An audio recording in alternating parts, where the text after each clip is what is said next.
છેલ્લા 4 દિવસથી આ વરસાદની બહુ મોટી મોટી આપણે આગાહી સાંભળી. ધોધમાર વરસાદ આવશે ને વીજળીના કડાકા ને ભડાકા થાય ને કોઈએ બહાર નીકળવું નહીં, ક્યાંય આવું જવું નહીં. એટલે આપણે તો રાહ જોતા હતા કે કેવો વરસાદ આવશે આ.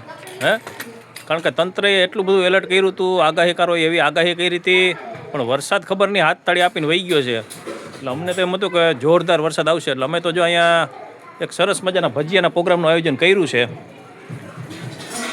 જો અત્યારે બધી તૈયારી લગભગ થઈ ગઈ છે. થોડું ઘણું કામકાજ હજી બાકી છે. જો અહીંયા લોટ બાંધવામાં આવી રહ્યો છે અને ગેસ ઉપર તેલે મુકાઈ ગયું છે અને અલગ અલગ પ્રકારના ભજીયા બનાવ્યા છે ને અહીંયા કેટલા પ્રકારના બનાવ્યા છે? આખા ભરેલા બટેટાની પતરી, અલગ અલગ પ્રકારના ભજીયા બનાવવાના છે ને એટલે સામગ્રી બધી તૈયાર થઈ ગઈ છે. આ બટેટાવડા, આ ભરેલા મરચાં, બટેટાની પતરી નાના બાળકો માટે, પછી આ ચીરિયા, આ ડુંગળી ખાવા માટે અને ફૂલવણી તો હોય જ ને આપણે. હા બરાબર છે, ફૂલવણી તો હોવા જ જોઈએ. તેલ મૂકી દીધું છે અને હવે કેટલી વાર લાગશે? બસ 10 મિનિટ. 10 મિનિટમાં ભજીયા તૈયાર થઈ જશે. લોટ બરાબર બાંધજો, સ્વાદ અનુસાર નિમક. હાલો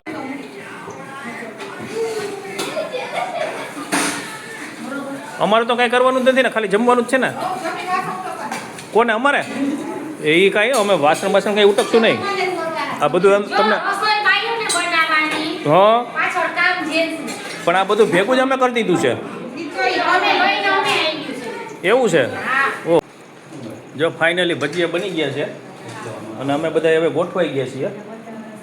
જો આમ તાવડા ઉપરથી ગરમા ગરમ ભજીયા આવે છે. ગરમ ગરમ છે ને? વાહ, જો બધા ગોઠવાઈ ગયા છે ભજીયા ખાવા માટે. તમે બધા આવી જાઓ ભજીયા ખાવા.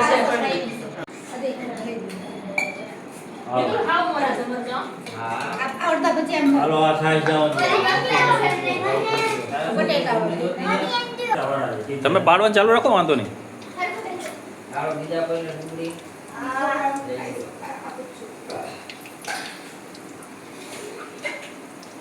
કારીગર અમારા શું છે, ધીમે ધીમે બનાવે છે. જો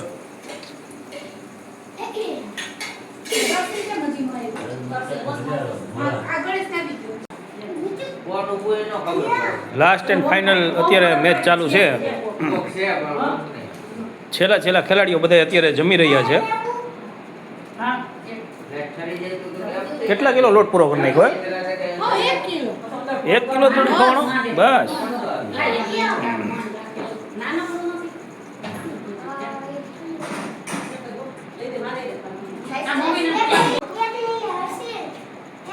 આવી જાઓ બધા ભજીયા ખાવા.